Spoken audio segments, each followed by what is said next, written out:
Today we're learning Shemos Chapter 32. This is the chapter or the beginning of the story of the Egel. So let's try to remind ourselves that in context a little bit where we're up to, and then try to read the story and understand the story. This is also one of the stories that go back and forth, repeat themselves, or not literal repetition, but it's a quite complex. The general narrative everyone knows, but if you actually try to read the text, you see that it's quite complex, comes back and forth, especially in the next chapter, the next two chapters really, 33 and 34, which consist of a dialogue between Hashem and Moshe, which is quite hard to follow or to understand all the steps of it. Again, my impression with all these things is that we don't have to read it as if every step is a change. There's more of some story that gets has a light shining on it from different perspectives, and some things that are simultaneous get split up as if they're in time. And these kinds of stories, that's my general approach that I'm using in this version of learning the Chumash. But let's start like this. So the Perek starts, and now we'll start one pasuk before the Perek starts. So the last pasuk of chapter 31, which is that Hashem gave to Moshe as he finished speaking to him two luchos written with the finger of God, or by the finger of God. So this, of course, takes us back all the way to the end of Parshas Mishpatim. We discussed, already read, I don't think we had a shir on that yet, how Hashem proposed the entire Torah and the long version of the Torah, which is then all the laws of Parshas Mishpatim. And we'll see later in the next chapter how also after there was a second kind of bris made, there was also a version of Parshas Mishpatim. So that's the longer version of the deal, of the covenant, of the contract, which is being signed here in the whole longer version of the story of Sinai. And then in the end of Mishpatim, we had Hashem calling Moshe to go up to the mountain, to him, in order to receive the Torah and the Luchos. And that's where we ended off in the end of Mishpatim. It says we had also a time. It said that Moshe was in the mountain for 40 days and 40 nights. I think that's looking forward, that like we saw, for example, in the story of the man, we have these summary numbers that the Torah gives us. It's not to say that we're already past those 40 days and 40 nights. It's just to give us a concept of a timeline so we could figure out certain things. But really, we're sort of still in there. And then we had Pashas Trimot, Tetzaveh, and the beginning of Kisisa, which are a lot of laws, mostly the halachas, mostly the mitzvahs of the Mishkan. And I'm not sure how the correct way to read this, but at least one proposal that many people think is that we should read it as if Moshe is in the mountain, and that is when he's receiving all these laws, all these mitzvahs of the Mishkan. So it's very interesting. There's the laws that are said or proposed, as I read, Tusam Lefneim, are proposed when Moshe is downstairs, down in with the people, and he tells them all the halachas of Parshas Mishpatim.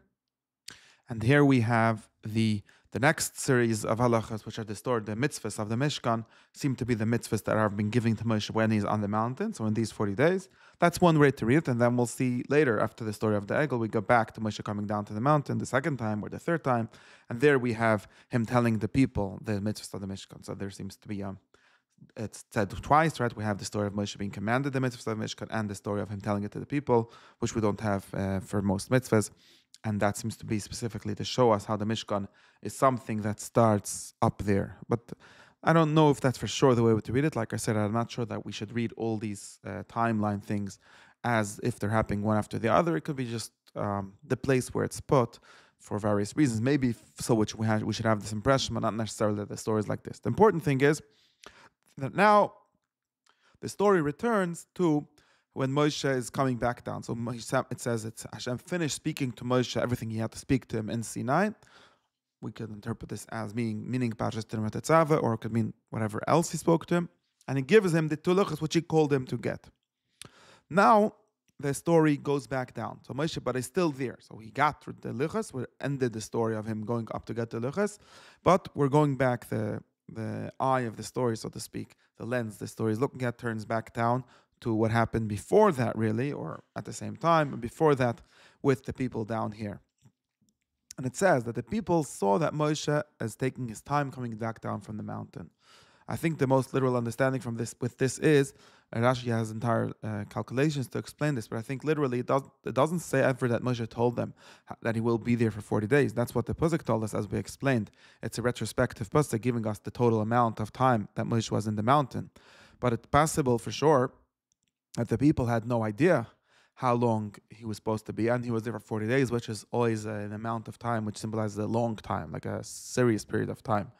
So he was there for a long time, and nobody knew what was going on. So the people gathered to Haran, and they tell him, make us a god which will go before us, or gods, because this Moshe who took us out of Mitzrayim, we don't know what happened to him. So this is the pasuk where the people ask for a god, and this is the pasuk that has caused the most trouble, or it's the most pasuk that caused us the most questions to understand what this story is all about, because this is their demand. I think that we have to read, and me and like the Kuzri and the Ramban, others understood it this way. We have to read the word God here, not in the sense of we understand God as the kind of the thing, the abstract power that it represented by it, but God as in the physical, material thing that represents a God. Like we see many times, even before it says, don't make for me gods of gold. And this, of course, literally they did that right away. So they did go against the command, but doesn't mean that you believe that the gold created the world or the gold is the power itself. The gold, God, or the word Elihim often means what we would call the statue or the idol of the God, the icon of the God is himself called a God. That's how the language, in every pagan society, that's what we call the God. The icon is called the God. And creating a God means creating an icon of something. Of course, it's an icon of something. It might be of the same God, obviously of the one who took us out of Mitzrayim. And they said, we don't know where Moshe is, and therefore what? And now it also tells us what the function of this God would be. It says, and we should read this in light of the story of them being in the desert, and we had in the beginning of Parshas V'shalach. V'Hashem hoilech lifneim. They're going before them is literally leading them, showing them the way in the desert, as if they don't know where to go. Might have a broader meaning of like Yisrael said, tell them how to act, but also has the limited meaning, or the image, the literal sense of the image, which is telling them the way to go in the desert. They don't know where to go. Moshe has been leading them until now, but now they need something to lead them.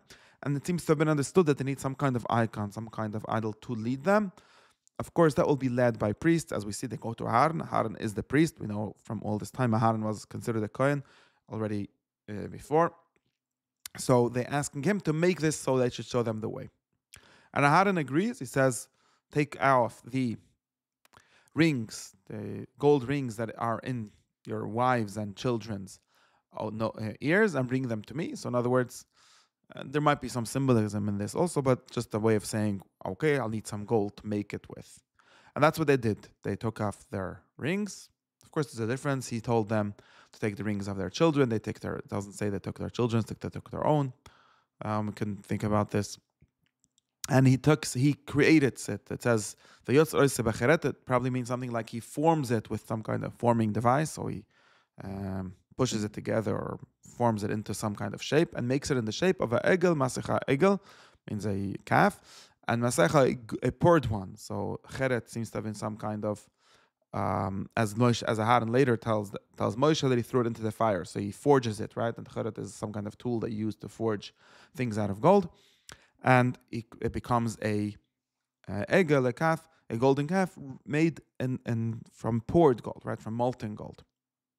And therefore, what did they say? And this is a situation that people say whenever you make a new idol, you make a new god. What we call this in Masechet Seder, you have to call it a god. You have to call the name of God, and that's what they say. Elelech, these are your gods, Israel, who have taken you over from Egypt. Of course, again, this doesn't mean that they think they're just changing the definition of the god. What it means is this is an icon of the god, and this will be this representation that take you out of Israel. And Aharon sees, and when you have a god, especially when you have a new god, this is really like the Chanukah of this new god, this new icon that they made.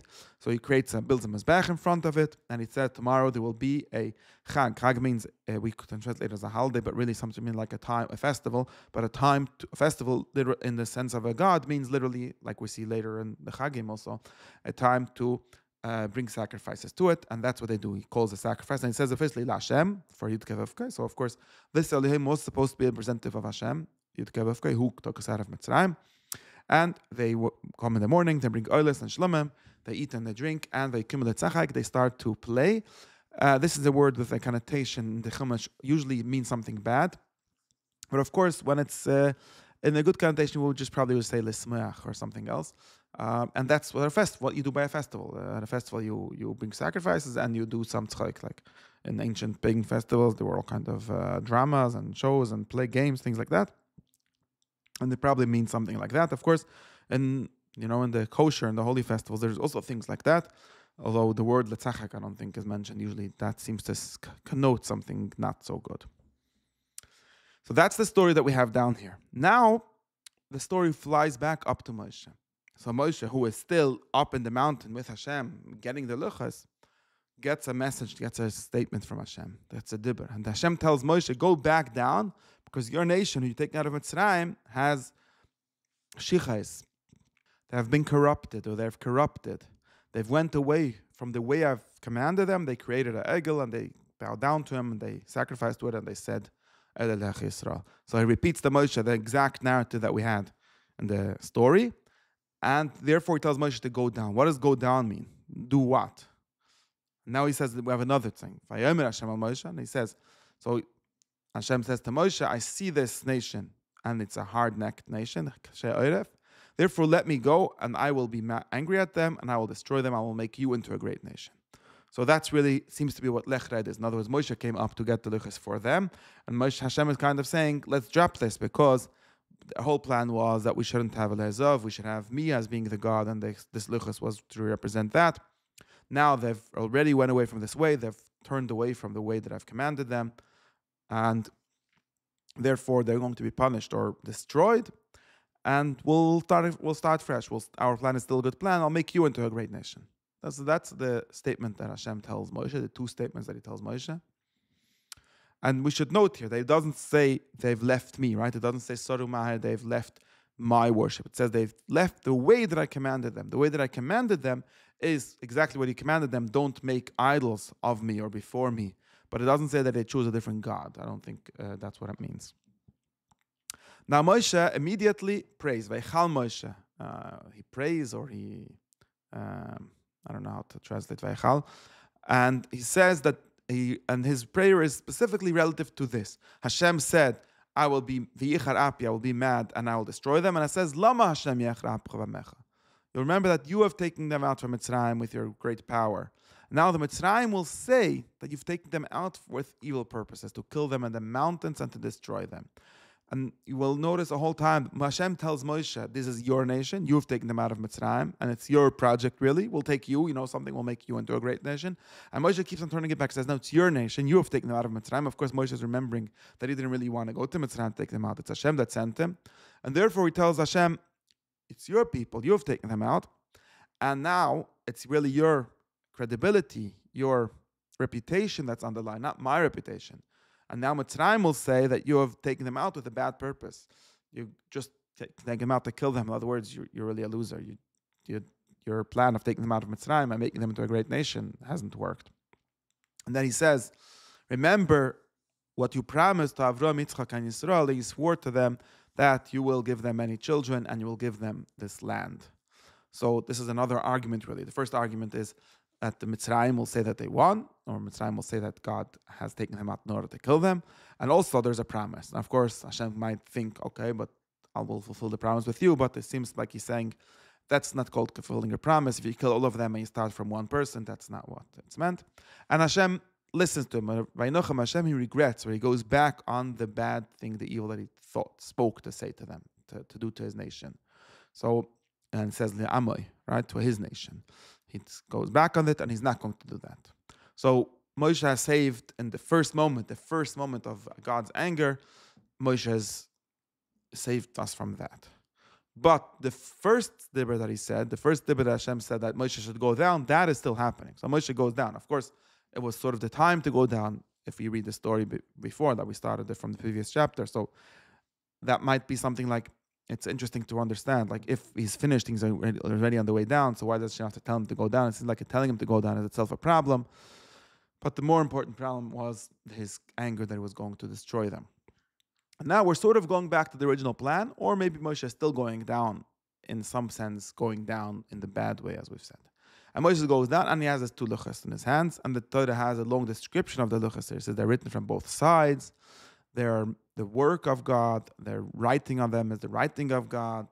It's inscribed on the luchas. This is a long discussion to have what this exactly means, but and it's in this place, but I'm going to skip it for now. And now Yeshua. And what happened with Yeshua? We remember that Yeshua was Moshe's general. He was the one that fought for him in the war with Amalek. We remember that when Moshe went up to the mountain, in the beginning of the story, it says that he went with Yeshua. So it seems like Yeshua was his servant, or his mesharsei, as it says.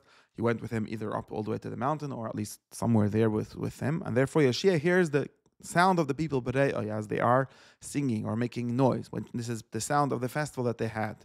And he tells Moshe that he hears a war. So Yeshua was a warrior. He always thinking of war. And Moshe says, no, I do not hear war. I do not hear either the side of the stronger ones or the weaker ones, which is exactly the language that we had in the story of Amalek. So it's but I hear a koilanos, I hear a voice of answering. So Moshe is basically saying I hear something else. And Moshe, of course, already knows what's going on because Hashem told him. Yeshua probably doesn't know, so he's imagining that it's a war. And he comes close to the camp, and he sees the egel, he sees the dances around it, which is, of course, the tzchoik that we discussed. He throws down the luchas and he breaks them under the mountain. He takes the egel and he destroys it, he burns it, he grinds it up and throws it into the water and makes them drink this water. So that's the first thing that Moshe does. He destroys the egel and destroys the luchas. Okay, that seems to have been what Hashem might have meant when he said red menorah. Of course, there's other readings that say that breaking the luchas is Moshe's idea. We're going to read it this way. Now we have a discussion between Moshe and Aharon. Moshe goes to Aharon and asks him, what did you do that you've brought this great sin? What did the people do to you that you've brought this great sin on them? So here suddenly, of course, in the story with Aharon making the egel, there was not even one sign that there's something wrong with this. It's just like they asked for it and he did it. Here, right away, when Moshe comes, and of course, when Hashem spoke to Moshe, it was obvious that this was a bad thing. Moshe comes to Aharon also. He doesn't explain to him, you did something wrong. He just says, he assumes that he did something, a great sin, and he asks him, and he also assumes that the people must have forced him to do this somehow. So he says, what did they do to you? What did they do to you to make you do this? And Aaron responds like this, don't be angry. So we have this charonaf, Hashem had charonaf, and Moshe stopped it. But now Aaron is afraid of Moshe's anger. He says, don't be angry. He says, you know the people that they are bid'ah, they are bad, they are hard to deal with. In other words, you're asking me about the people. We know these people. And he describes the exact story, and he repeats to them the exact conversation that he had with them. They've told him, make us a god. And I told them, okay, who has gold? Let's take off your gold. And they gave me, and I threw it into the fire, and this egel came out. Of course, he minimizes the part that with the activities that were described. The whole earlier were described that Aharon made it.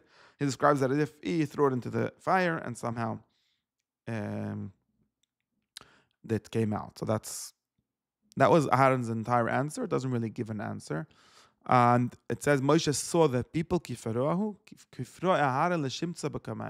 seems to be something like they are open, they're revealed. So Aharon didn't cover up for them, basically. Aharon told Moshe exactly what had happened, and therefore Moshe saw that it's really their fault. It's not Aharon's fault, it's their fault. And therefore Moshe goes to the people, or really he goes to the Shar HaMachna, the gate of the camp. Now we know that there was a gate. First time I ever heard of a gate. And he says, Mila Hashem Elai, whoever is for Hashem should come to me. And the Bnei Levi, his Shevet, comes to him. And he tells them in the name of Hashem. Of course, we didn't hear Hashem saying anything like this. It's very interesting. And he says, each one should put his sword on his thigh. In other words, strap on your sword. Go about from one gate to the other gate of the camp and kill your brother, your friend, your relative. It seems like in just saying you should kill everyone. And I think that where did Hashem say this? He said, Achalem. He said, I will destroy them. And of course, Moshe told us to not destroy them. But here we see Moshe sort of trying to do exactly what Hashem said and what he prayed that shouldn't happen. And that's why I think that in some sense these stories are simultaneous. And you can think of what I mean. And they listened to him, and 3,000 people die. So of course we could assume that the other people fought back. So maybe that's why of course they didn't kill everyone. And Moshe says, and as another statement that it's not clear when it was said, maybe it also was said before, fill up your hands to Hashem. When this means something like we have the word miluim earlier we had, right? But the Tzav already, and later in Pashas Tzav. Means something like this action that you have done, that you have killed the people in the name of Hashem, and one killed his son and his brother, this will give you a blessing, as he says. So Moshe seems to approve of what he did. And now, really, the chapter should have stopped here. I'm not sure what's going on with the chapter, division of the chapter. I'm just going to go till the end of this chapter, and tomorrow we'll get back to this. So this is all that happened in the camp. Now we have Moshe goes back to Hashem. So why does he go back? Seems like another version of the story or another step of the story, because why does he go back? And then Moshe goes back to Hashem and he tells, so it seems like in some sense, as long as Moshe was up there on the mountain, he didn't really relate, he didn't really deal with the actual sin, the actual problem. He dealt with God's anger, but he didn't deal with the problem. He comes down and he sees sees it's true, or really sees it. And he deals with it. Now he needs to go back and really deal with it up there too. So he goes up and he says, so in other words, first he tells the people, you've sinned a great sin. I will go back up to Hashem. Maybe I will clean up after you, right? Maybe I will cause God to forgive you. And that's what he does.